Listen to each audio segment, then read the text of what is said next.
Hope everybody had a good lunch because I want to start a movement, not a movement in the nearest restroom, but a movement in the world at large. I think this will make sense in a minute. In our world filled with countless symbols and icons, there's one that manages to bring humor, curiosity, and a little bit of embarrassment. And that's the poop emoji. Since its popular emergence about 15 years ago, the poop emoji has opened up conversations amongst family, friends, and even strangers about the most humble of our bodily movements. I'd like to think that the poop emoji connects us all together and bonds us all together. So there's a connection between poop and climate action, a pretty direct one actually, and I invite you to take a journey to explore that. But first, I get to tell you a few fun perspectives about poop and human poop. So on average, a person produces about 1 pound of poop per day. If you project that over a lifetime, that's 24,000 pounds or 12 tons. A person my size poops my own body weight twice a year.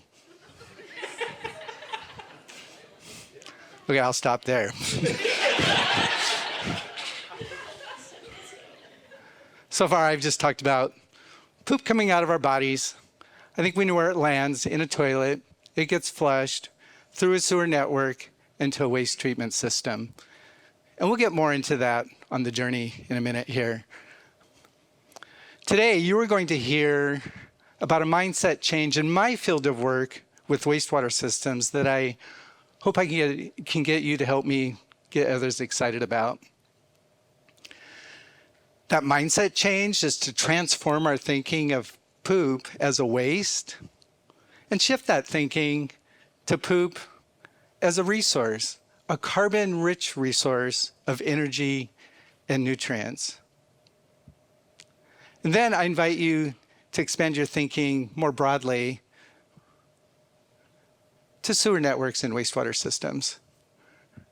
So wastewater systems are more or less linear systems designed to return clean water to the environment.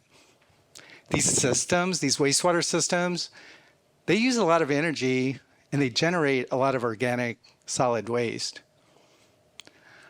Often, wastewater systems are one of the largest and sometimes even the largest of electricity consumers in their communities they serve. Now, imagine a circular self-sustaining system that produces little to no waste and produces enough energy to power the facility itself. It's not a pipe dream, it's a pipe reality that's happening in several places around the world, including one very close by across the river in Gresham, Oregon. We call them net zero energy facilities. These net zero facilities, they're on the cusp of this changing mindset from waste or treating wastewater for resource recovery. So you just heard me use the term resource recovery, and by that I mean the harvesting and recovering of materials from wastewater and processing it into products of renewable energy and sustainable solids.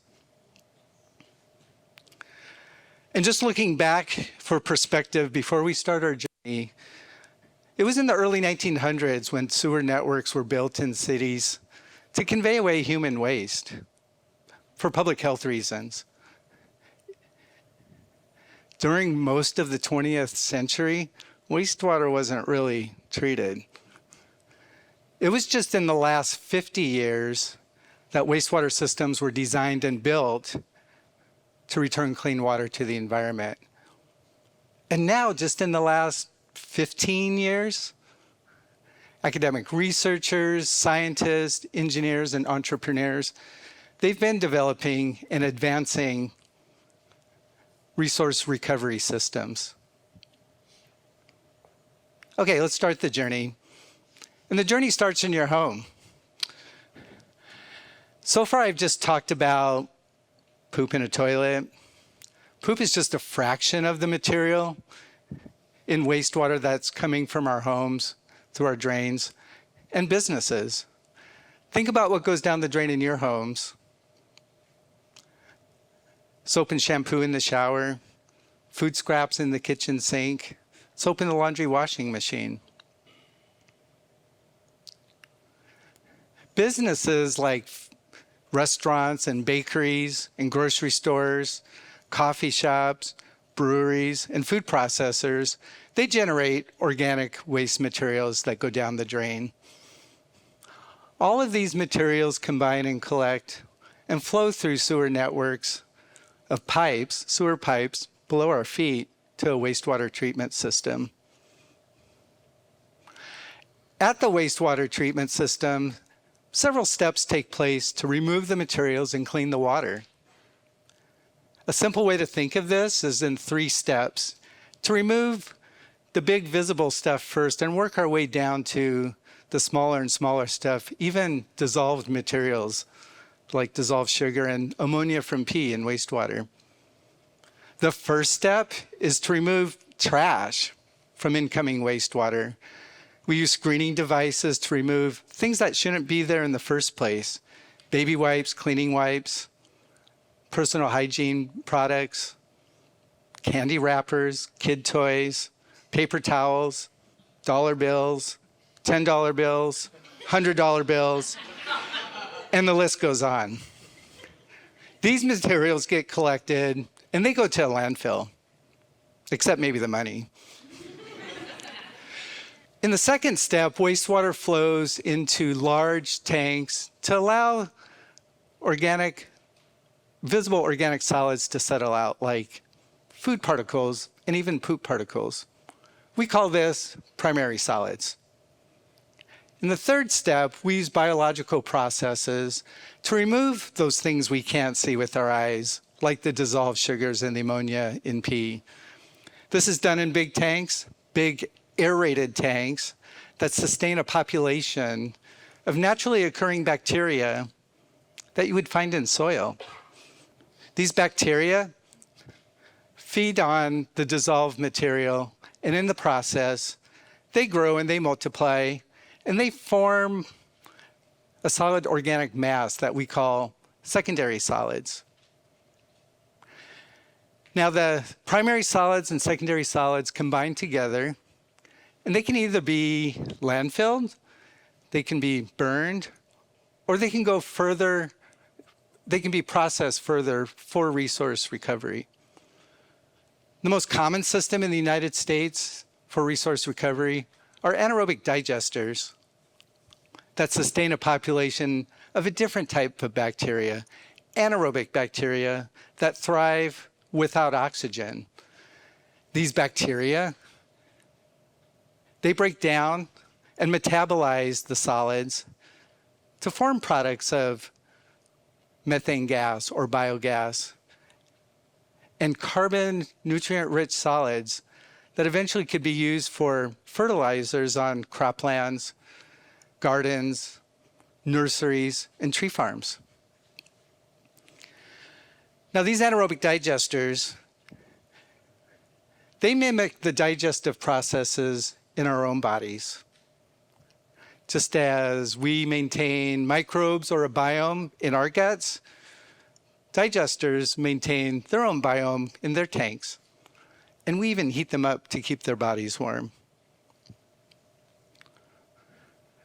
All of this material I've talked about, materials in the sewer and the solids that are produced, add up for a community. This sewer network for Vancouver, Washington, serves a population of 260,000 people in about 80,000 households and several thousand businesses. 800 miles of pipe there.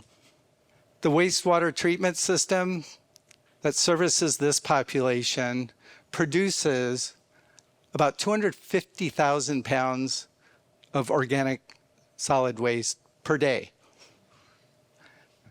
That's enough material to fill a small household or a small house every day.